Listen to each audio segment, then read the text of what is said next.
Nagkaroon ka ng ulam ha. Tanga kay di yan nililinisan. Ulol ka talaga. Kaya salamat po. Bicol.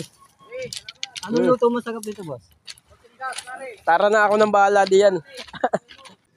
Eto nga pala, dito nga pala tayo nagja-jogging sa tabing dagat. Napakasarap pala dito. Talaga nakaswerte pa ako dito ng chimpo. Kakalusong ng nagpupukon.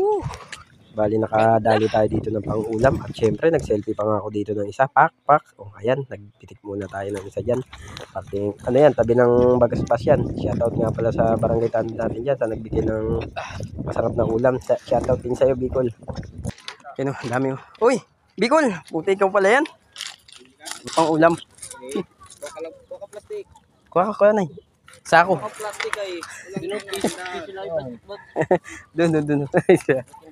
Yan no, dami oh. Puro sap-sap oh. Sarap niyan. Ito si Bicol oh. Dadawin mo naman ako dyan ba?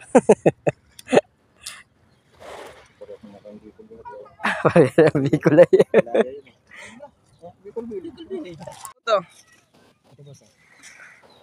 Tingnan mo, pumunta ka lang dito, nagkaroon ka ng ulam ano. At syempre, nagbayad naman tayo dyan. Syempre, dinagdagan nga pala yan. Talaga madami. Alagang 100 mo, alas punuin, no? Sulit. Salamat sa'yo sa ating barangay ng ating Bagasbas.